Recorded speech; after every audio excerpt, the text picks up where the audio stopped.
Tenemos en primer término el tratamiento endoscópico, donde vamos a realizar la dilatación neumática, dilatación por medio, ¿no?, de la insuflación de un globo en el esófago a través de un endoscopio. Inyección local de toxina botulínica por vía endoscópica, ya que va a ir a bloquear la liberación local de la acetilcolina, la toxina botulínica. El tratamiento quirúrgico, ¿no?, la miotomía, perdón, estoy admitiendo.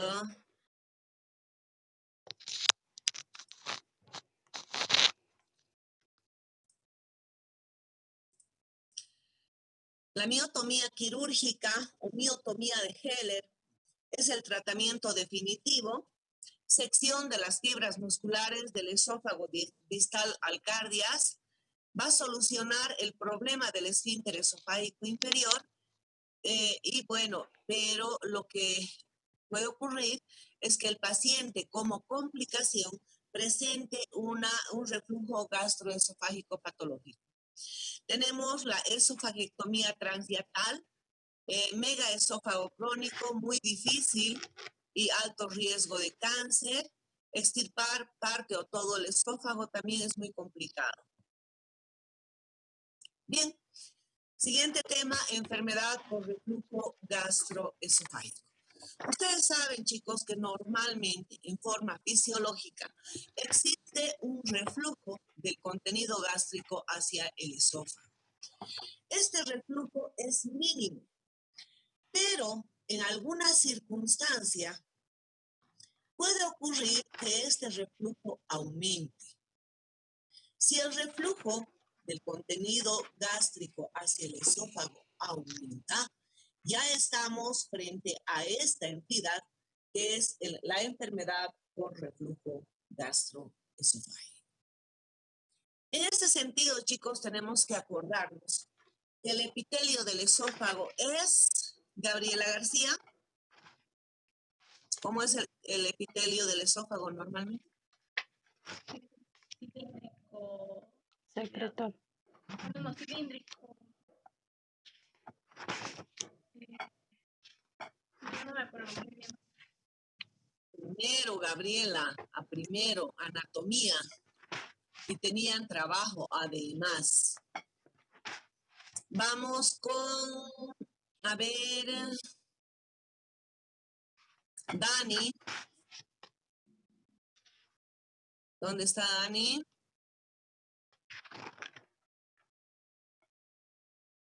¿No hay Dani?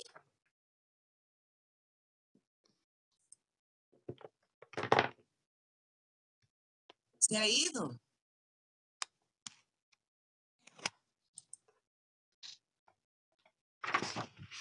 A ver, ¿quién? Jorge. Ámbar Jorge. Creo que no está en clase, ¿no? ¿Me escuchan, chicos? Ámbar Jorge está.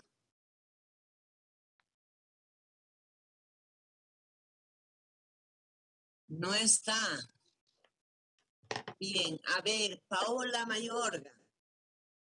¿Cómo es el epitelio normal del esófago? Doctora, es un epitelio estratificado no queratinizado. Epitelio plano es certificado no queratinizado. Este epitelio no está acostumbrado al ácido clorhídrico, chicos. ¿Entienden? Y como hay un aumento, fíjense en la diapositiva, del reflujo del estómago hacia el esófago, este epitelio reacciona frente a la agresión, si ustedes quieren, del ácido.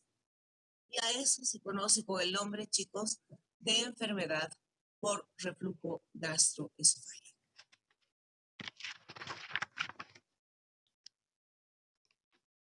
Entonces decimos que el reflujo gastroesofágico se produce cuando la cantidad de jugo gástrico que refluye hacia el esófago excede el límite normal, causando síntomas asociados con o sin lesión de la mucosa esofágica. ¿Qué quiere decir? Que ya vamos a sentir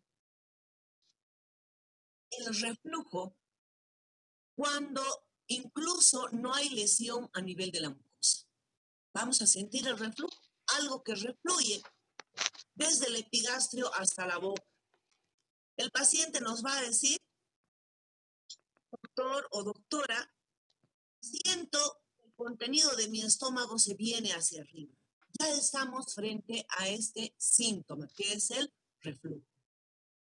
Cuando ya hay lesión a nivel de la mucosa, ya estamos entrando a otra patología consecuencia del reflujo gastroesofágico patológico, que es la esofagitis.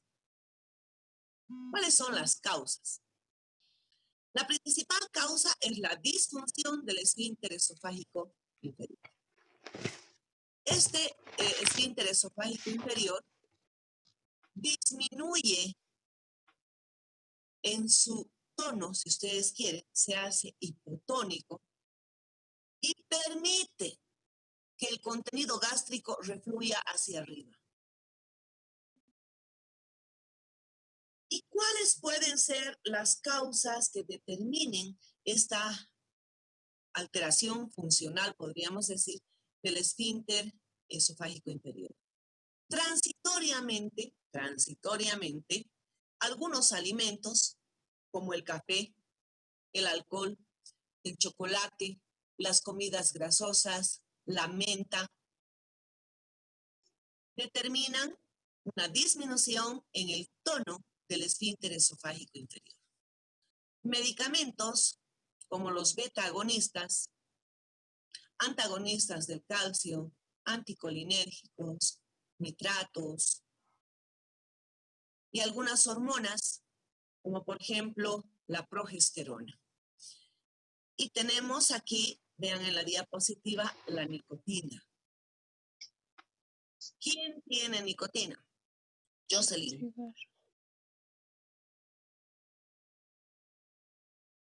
Los adictos. ¿Los adictos? ¿Quién tiene nicotina? Me está diciendo adicta. Jocelyn. ¿Quién tiene nicotina? Los cigarros, doctora. Ah, ¿qué elemento tiene nicotina? Sí. Ah, ya. Bien, entonces los cigarrillos, chicos, también disminuyen el tono del esfínter esofágico inferior. Y lógicamente determinan reflujo gastroesofágico en el paciente. Esta patología es mayor en el occidente. No hay predilección a nivel del sexo y es más frecuente en las personas mayores de 40 años. ¿Cuál es la clínica? Tenemos los síntomas más comunes y los menos comunes. Dentro de los síntomas más comunes tenemos la disfagia. El paciente va a decirnos que siente que el alimento se atora, se tranca por detrás del esternón. La pirosis epigástrica y retroesternal ascendente, pirosis epigástrica y retroesternal ascendente, que va a aumentar al cambiar de posición, por ejemplo, al agacharse, al acostarse, especialmente al acostarse inmediatamente después de haber comido, por ejemplo, en la cena, cenamos y nos vamos a la cama, entonces vamos a sentir pirosis epigástrica y retroesternal ascendente. Por lo tanto, este síntoma empeora durante la noche. ¿Con qué se alivia? Se alivia con los antiácidos, con alimentos alcalinos, como por ejemplo la leche. El paciente dice, doctor o doctora, estoy con acidez, porque ese es el término que utiliza los pacientes en común, ¿no? Estoy con acidez, pero tomo un vaso de leche y me pasa. ¿Qué ha pasado? Se ha neutralizado el ácido, ¿no es cierto? Está refluyendo del estómago hacia el esófago. Se alivia con algunos medicamentos, como ser, por ejemplo, los antiácidos. ¿Por qué?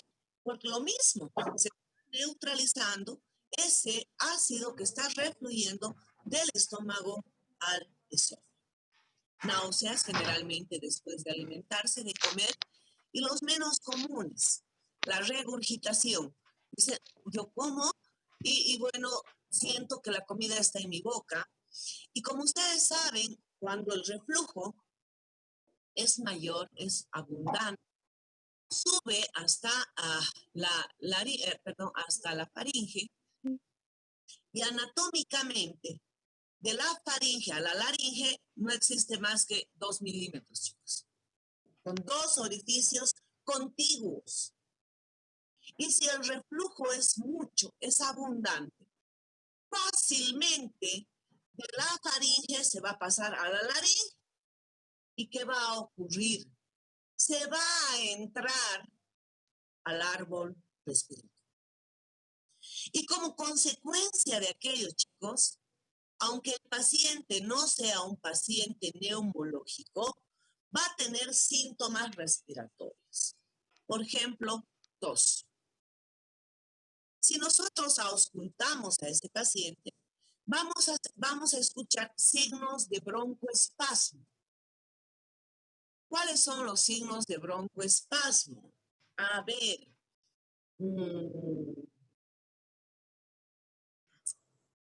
¿Quién? Micaela Flores. ¿Dónde está Micaela? Micaela, ¿cuáles son los síntomas de broncoespasmo, Micaela?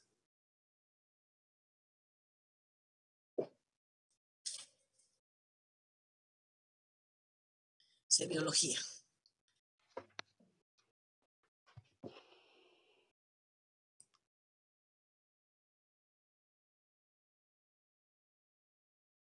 Ahí está Dani, no me ha contestado. Sí, no, doctora, hace rato le mandé mensajito ese mismo rato, no daba mi audio. Ya. ¿Cómo es, Micaela?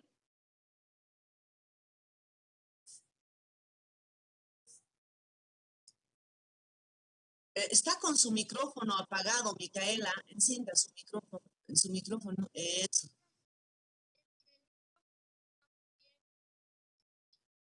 Escuchamos. ¿Cuáles serán los síntomas de broncoespasmo? ¿Cómo? A la auscultación, Micaela, a la auscultación. Sibilancias, no síntomas, signos de broncoespasmo. Sibilancias,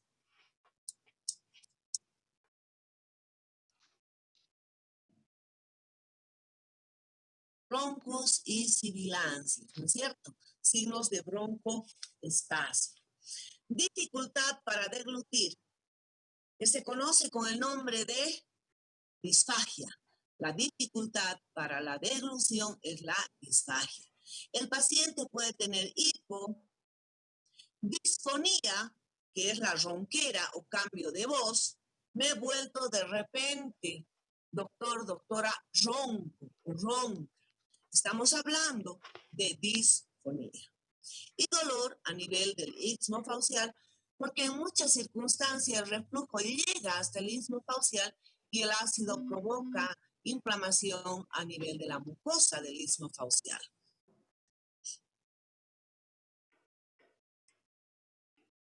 ¿Cómo hacemos el diagnóstico, chicos? Lógicamente, nos va a guiar al diagnóstico, ¿no? Los síntomas y los signos que podamos hallar en el paciente. Y bueno, tenemos métodos de diagnóstico como los métodos de gabinete, los exámenes de gabinete por imagen. Si los síntomas son graves o reaparecen después de haber recibido tratamiento, uno o más exámenes pueden ayudar a diagnosticar el reflujo o cualquiera de sus complicaciones. Tenemos, en primer término, la esofagografía, chicos, la esofagografía. Lo primero que vamos a hacer es pedirle una radiografía de esófago, estómago y duodeno. Y ahí vamos a ver el reflujo. Este es un método antiguito. ¿entienden? Pero las guías de manejo, ¿no?, todavía lo mantienen. ¿Por qué? Porque vemos el reflujo. Otro método es la endoscopía. Endoscopía, esófago, estómago, duodeno. EED o EGD. Esófago, gastro, duodenoscopía. ¿Para qué nos sirve la endoscopía? Para encontrar la causa y examinar la mucosa del esófago en busca de qué? De daño. Una esofagitis, erosiones, úlceras, no sé. Tenemos el monitoreo del pH esofágico continuo que nos va a ayudar a confirmar el diagnóstico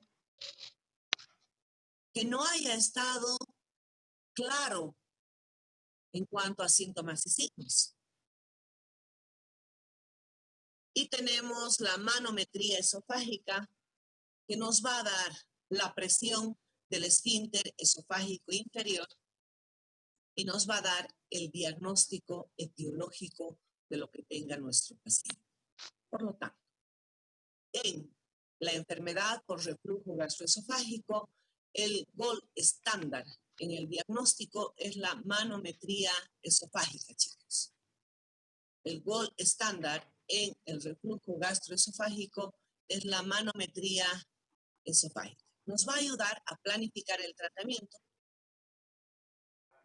ya que nos va a dar la presión del esfínter esofágico inferior y nos puede también alertar sobre desórdenes funcionales en cuanto a la motilidad, vale decir, a las ondas peristálticas que tenga el esófago.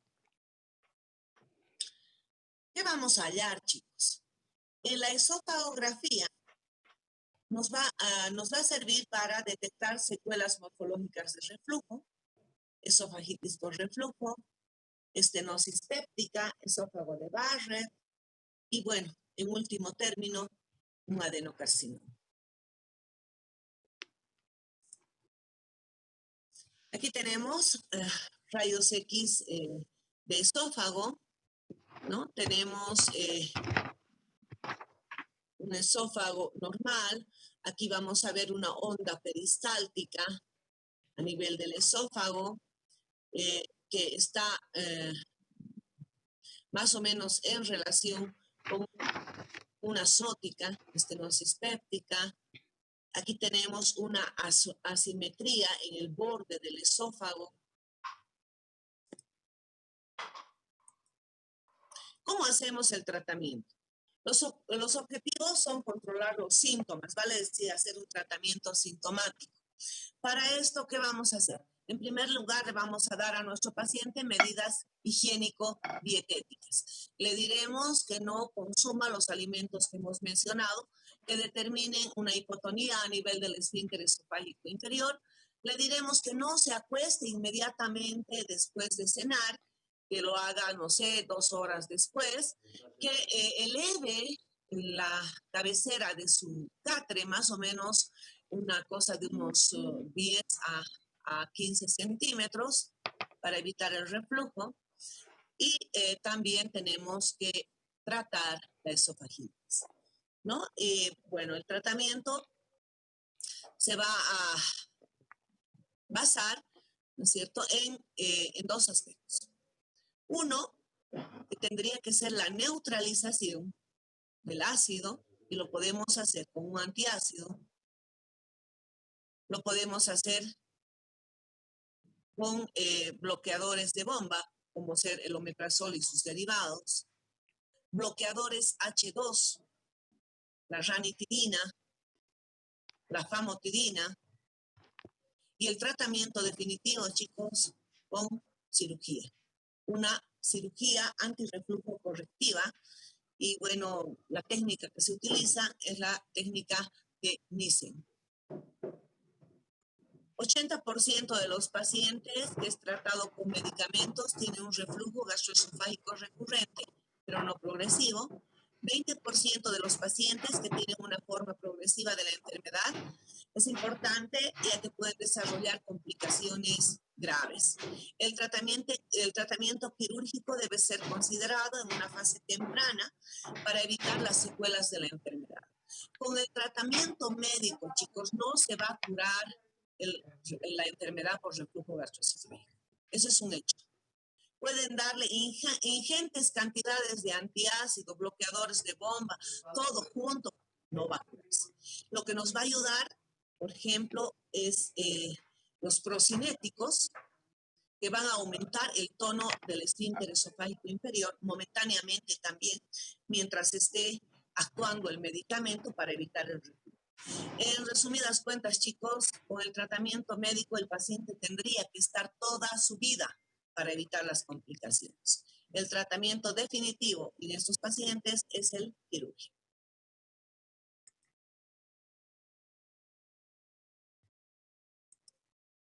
Bien, ¿alguna pregunta sobre el tema de enfermedad por reflujo gastroesofágico, chicos? ¿Preguntas? ¿Alguna duda? Doctora, yo tengo una pequeña pregunta. Nos dice que el tratamiento definitivo es quirúrgico, ¿verdad? Sí. Y también que se basa en la modificación del estilo de vida. ¿Qué pasaría si se le hace el tratamiento quirúrgico a un paciente, pero este sigue manteniendo el mismo estilo de vida de antes? Bueno, si le hacemos el tratamiento quirúrgico, hemos solucionado su problema, Dani. Le hacemos una fundoplicatura de NICE, estamos aumentando el tono del esfínter esofágico inferior. Entonces el paciente ya va a poder consumir cafecito, chupar una pastilla de menta, ¿me entiende? Porque estamos solucionando el problema morfológico del paciente. Porque hay una alteración morfológica funcional en estos pacientes. No sé si he contestado a su pregunta. Sí, doctora, gracias. ¿Alguna otra pregunta, chicos? Doctora, después de la operación, ¿cuáles son las posibles complicaciones que podríamos llegar a tener con estos pacientes? No, o sea, después de la cirugía no habría complicaciones, Cristian, ¿no? Está bien. Bueno, no creo que haya complicaciones porque estamos resolviendo el problema. Ahora, riesgos quirúrgicos son otra cosa. Y bueno, quizás en alguna situación, en alguna eventualidad, alguna perforación a nivel del esófago al realizar la cirugía, pero bueno, lógicamente todo tratamiento, sea médico, endoscópico, quirúrgico, tiene riesgos, pero complicaciones como tal, chicos, no. A no ser que le hayan hecho una mala técnica y se haya determinado quizás una estenosis y el paciente esté con disfagia por la estenosis postquirúrgica y iatrogénica que le haya producido el cirujano, pero eso, como les digo, toda intervención, todo procedimiento invasivo en el paciente tiene riesgos, no complicaciones, riesgos. No sé si he contestado su pregunta. Diego era, ¿no? Flavio. Flavio. Doctora, ¿y qué recomendaciones le daríamos al paciente después de la operación? Recomendaciones después de la cirugía. O sea, yo le diría al paciente que haga su vida de una forma normal, porque yo quisiera, si fuera cirujana, no soy cirujana, ver cómo me ha salido mi cirugía, o sea, cómo está mi paciente. Si mi cirugía ha sido un éxito, el paciente va a poder comer todo y no va a tener reflujo patológico. No sé si he respondido, Flavio, su pregunta.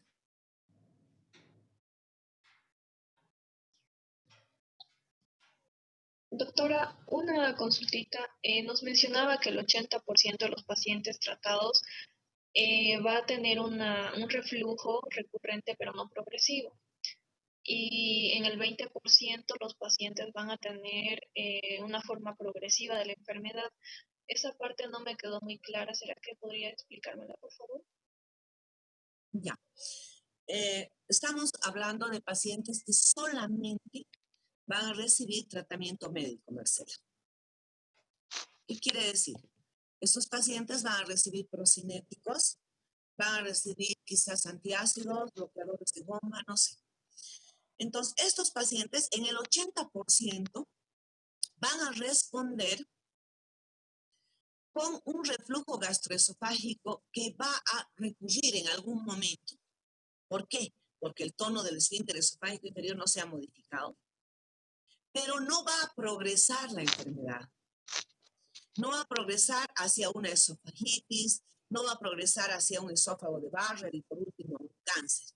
Y en un 20% tienen la forma progresiva, ¿no? Que tienen una forma progresiva de la enfermedad, pueden llegar a complicaciones graves pese al tratamiento médico. El 80% va a responder bien si usted quiere, Marcela. Y solo un 20% va a llegar a complicaciones graves, como ser un esófago de Barrett o quizás un cáncer de esófago. No sé si le respondí, Marcela. Sí, doctora, eso es como mencionaba en el caso de que el paciente haya sido tratado de forma médica, ¿no? Sí, Con medicamento. médico. Ya, doctora, muy bien, gracias. ¿Alguna otra pregunta, chicos? Tenemos 1 minuto. Yo. Doc, ¿y qué pasa si el paciente tiene disfagia, o sea, y siente dolor al tragar? Este dolor se irradia hacia la espalda, pero no presenta reflujo. O sea, no presenta reflujo gastroesofágico. Si hay disfagia sin reflujo gastroesofágico, Jocelyn, hay que hacer exámenes de gabinete en busca de una estenosis, por ejemplo. De una estenosis, no sé, quizás de un síndrome de Plummer-Vinson, o puede ser una tumoración. Tenemos que buscar alguna causa que esté determinando que ese paciente tenga disfagia. No sé si le contesté, Jocelyn. Gracias, doctor. Bien, chicos, acabamos el día de hoy la clase. Les recomiendo, por favor, recoger sus libros, los que no lo han hecho y se han anotado. Vamos a determinar otro día para que puedan recoger, no sé si en esta semana o en la próxima, yo les voy a avisar por el grupo de WhatsApp, ¿ya?